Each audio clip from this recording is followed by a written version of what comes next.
Hi there, welcome to another leftover meal. So today I'm going to be utilising the leftover cacciatori, okay, the nice Italian rustic casserole kind of dish, okay. I haven't got any chicken left, but obviously I've got the reduced down tomato, olive, carrot and onion sauce there, okay. And I'm going to be making a coq au vin, yeah, a traditional, well, classic French dish, okay.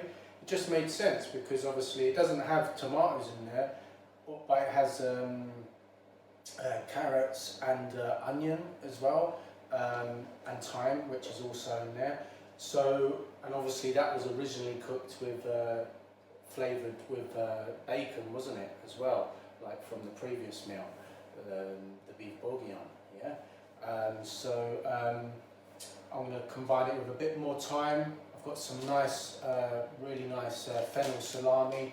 Traditionally the coq au vin would have bacon in there. It does have mushrooms, that also has mushrooms, so that complements it well. Big chunks of mushrooms I want, luckily I've got big ones. And also some lovely sort of like pearl-shaped shallots as well. So I've already prepped them, some garlic, that was also in the cacciatori, so that goes well. More carrots, because the reason being is coq au vin has traditionally quite large chunks of carrots, and I just parboiled them, yeah, just slightly, just to take the edge off, so it doesn't need as long in the oven, yeah. And I've also got some chicken thighs with skin on, okay, and bones. Really, I would have liked to have made the cacciatori with chicken thighs or drumsticks with bone and skin, because it just stops the chicken from drying out slightly. With the cacciatori, with hindsight, rather than 2/3 below the sauce, yeah, I would have basically immersed it right into the sauce, okay, because then it would have still caramelised the skin anyway, that way when the sauce reduced. Just that's a little note that I thought about there. Okay, and I'm going to combine it with some potatoes and a little bit of the leftover butternut squash there, so a little bit of a mashed squash potato, okay. And I've got some nice quality French wine to keep it real, yeah. Côte de Rhône, yeah, really good. Use a good wine in this dish, yeah, otherwise it's not paying respect to the dish. Some chicken stock. And just before I start, it just reminded me like about a coq au vin, okay? My sister gave me Michel Roux's cookery book for one birthday years ago. I don't really buy that many cookery books, people tend to buy them for me because I'm a chef. You know, he's one chef that I really admire. And I wanted to point out that my mum actually gave me this postcard, right, from 1979. I was only 1 year old, right, and it says, it's from Lyon, right, and it says, "Dear Carol, Polly and Tommy, well, I have arrived safely, no hassles, I'm having a great time, I'm so glad to be out and about, like free, if you know what I mean." God knows what that means. She was an au pair for my mum's friend, okay, so she was obviously stuck indoors all the time, so she's happy to be outside. Michel and I are happy. He has a very nice small flat, the weather is beautiful, so too is the countryside, pubs, etc. Hope to see you when I'm in London again. Thanks for all your support. Bye for now, lots of love, Adrienne and Michel. Kiss, kiss, kiss. And I was thinking, my mum said it was Michel Jr., Roux Jr., who was there. That was her boyfriend at the time. He was only 19, okay, at the time when I was 1, okay. But I know it's him because the signature, I'll just show you, like the signature, I hide my mum's address, but the signature has the kisses, okay. So yeah, Michelle, if you're listening to this, then get in touch. I'd love to meet you. Maybe like be a little guest on one of your shows and do you proud of some French cuisine, okay? Anyway, let's move on before I get indulged with like nostalgia. Okay, so what I'm going to do, basically pour a little bit of rapeseed oil in the pan, I'm just going to crisp up these chicken thighs, okay? Skin side down in the pan, okay? That's fine. Just add some leftover rapeseed oil in there. Let's get that going. Just going to like brown off these skins, okay? Similar to the cacciatori, okay? That's it. So, just whiz that around to make sure like all the skin's coated in a bit of the oil, yeah? That's fine. Just give it a turn around so the other side's coated too. That's fine. In fact, what I've realised is the wok burner. Make sure you raise, if you've got a wok burner, make sure you put like the height increaser on it, because otherwise it stops the gas from actually being suffocated and going out.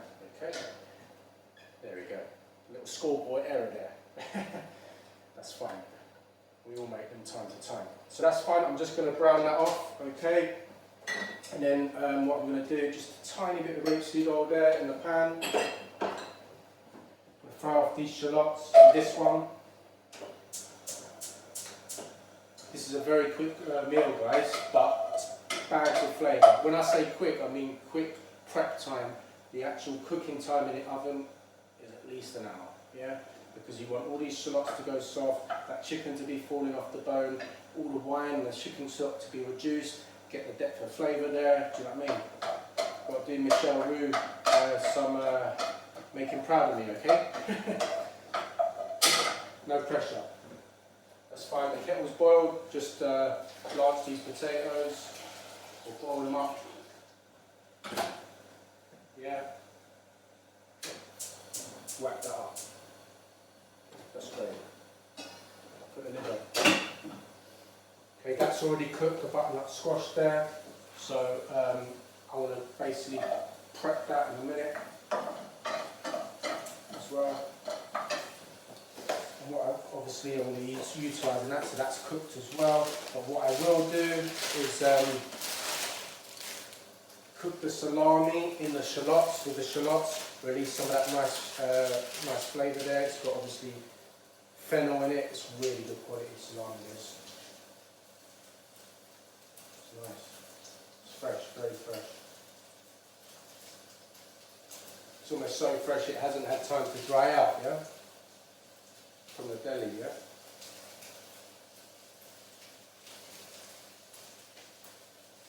So I'm just going to brown off these shallots with that fennel salami. Nice.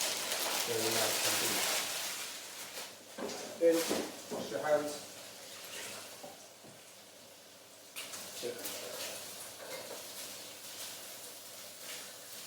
Browning off nicely that skin.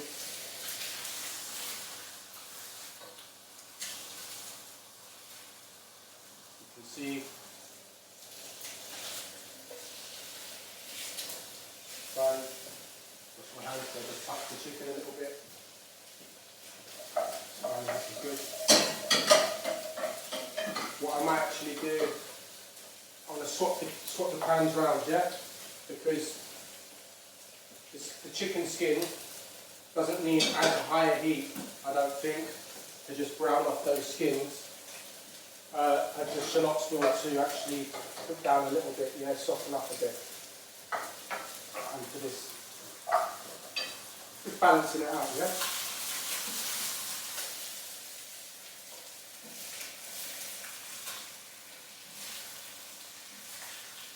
Just turning them over a little bit, just to get them, because chicken thighs are almost like the skin's kind of like wrapped around a little bit. Yeah, so I just don't want any dead spots of like soft skin there. But it won't need as much as the underside, yeah.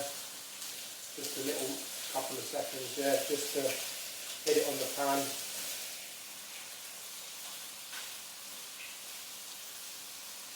Press them down a little bit, yeah. Increase the contact, that's it, and I'll flip them back. I'll turn them over skin side down again. That's it. That's nice. Put the carrot in there.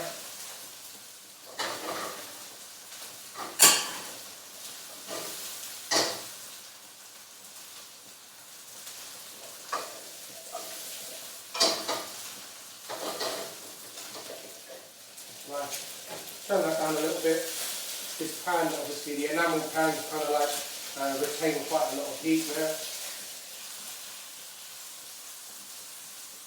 That's really good. So what I'm going to do now, put some chicken stock in there just to stop it sticking.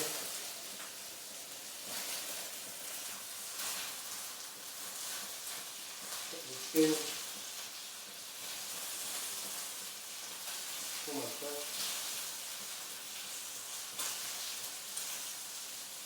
Rendering out all the fat there.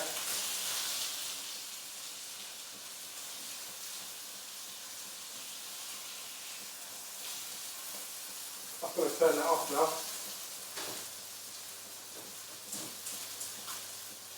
Turn that one off. In goes the garlic now, yeah, to this pan. I don't want it burning, yeah, that's just going to like soften up the garlic, slow cook the garlic, make it sort of like merge into the sauce when it's in the oven, okay? And I will put the lid on this time in the oven, okay? So with the coq au vin, obviously I put it in the oven as well. It's like halfway through without the lid on, another half, yeah, with the lid on to just really condense it down, yeah, trap in all those flavours. That's great. With the mushrooms, you leave that till the end, yeah, you chop them up, fry them in a little bit of butter, okay, and then you put them on top. Traditionally, that's what you do, okay. So it needs quite a lot of wine, this sauce, yeah. Put a little bit more chicken stock in there. So what I'm going to do is just going to take the chicken out for a minute.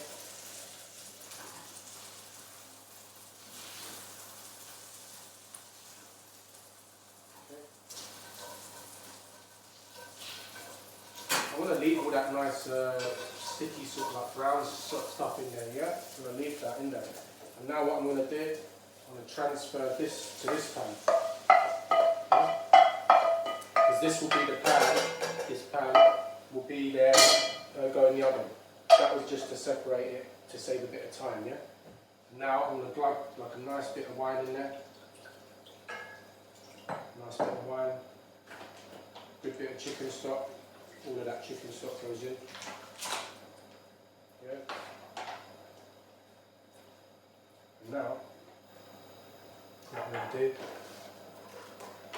I would just utilise this. Traditionally a coq au vin obviously doesn't have the leftovers of cacciatori, but it's fine. I'm interested to see how it tastes.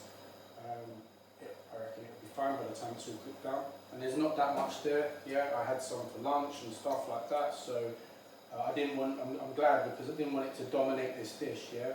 So it's got just a few olives in there, but you know, it's not that many olives, yeah, so it should be okay. So that's fine. And then what I will do, add like a nice bit of parsley. Yeah, a couple of tablespoons of parsley. And also my little spin on it, which obviously isn't really used in a coq au vin, is saffron. I just think because it's got all the essence of these quite like rich flavours, yeah, the wine, the chicken stock, the chicken and stuff. Just thought this would just a little bit of saffron, not a lot, yeah. Just add a nice little like difference to it, yeah. So a little pinch of that. You need to use that sparingly. I haven't got much left. One more dish out of that. That's only 3 dishes probably you get out of that little packet. But what I will do, put a little bit of mushroom stock, yeah? So like a heaped teaspoon of that. Yeah? That's shiitake mushroom powder. That's like my own little spin on that. Just give that a little stir around.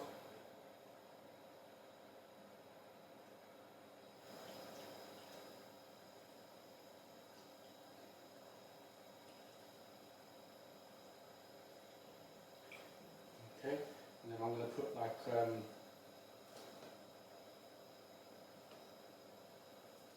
just going to like rip up some thyme. I'm not going to go for the stalks this time, yeah? I can't be bothered to fish them out after, yeah? I want it to be like really nice so I can just like eat it, okay? It's going to take a while to cook, so I am going to be ravenous, okay? Basically.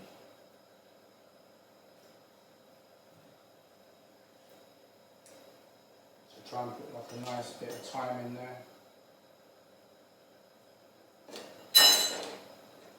Yeah. And what I will do, because it's quite saucy, halfway through the cooking process or something like that, I'll add some cornflour and water, okay? I'm not going to make you guys wait around for that, okay? But the recipe and description is below the video anyway, yeah?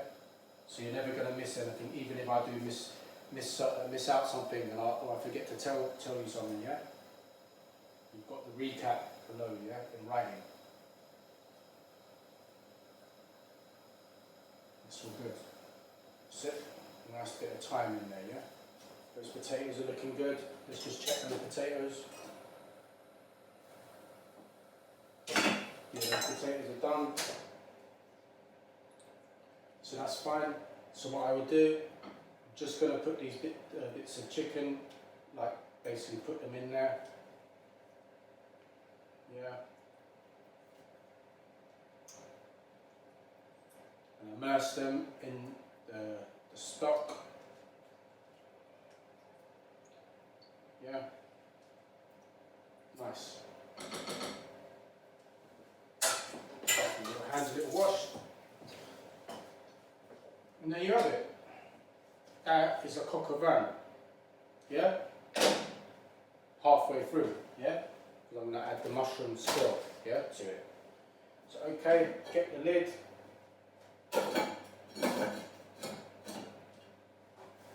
Now, whack it in the oven, yeah? And this is going to need at least an hour, yeah? Need to lower the shelf.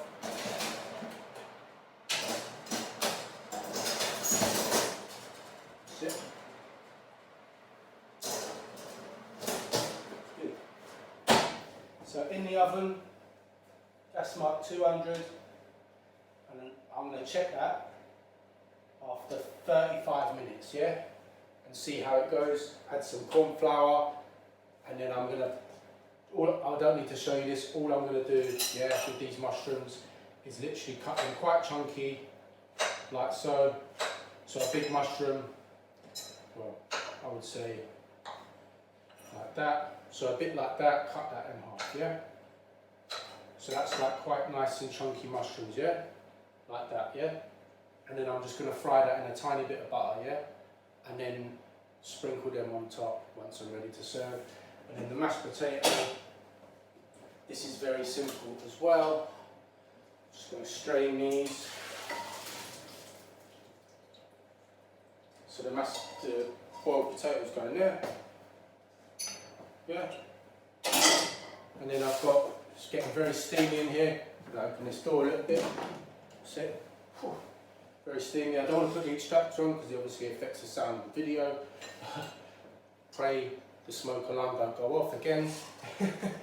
Okay, so the butternut squash, all I'm going to do with this is literally just take off that little bits of skin. Yeah. And any seeds, don't worry, I will be utilising them on another dish. Yeah, definitely, I'll be doing that. But what I'm looking for in this, because it's a mash, just the soft bits, yeah, the fleshy bits. So get these fleshy bits out of here. Lucky it's already sort of like deconstructed here, so I can sort of like fish around, get quite quickly. Okay. That's all good.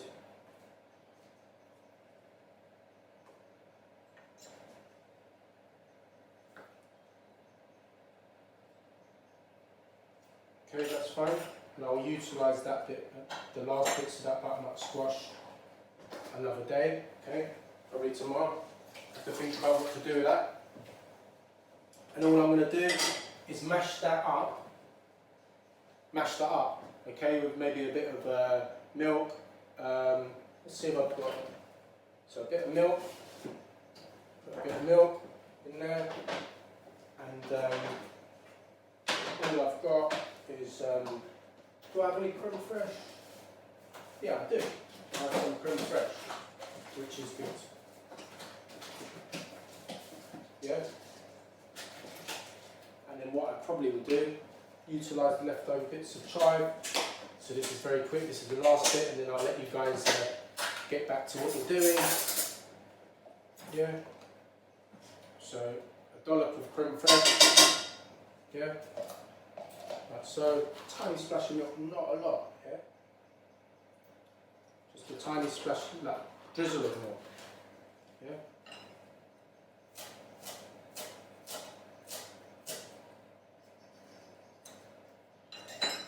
Chopped chives, always nice. Okay, and then with the masher, just mash that up, yeah? And that's all I'm going to be doing, yeah?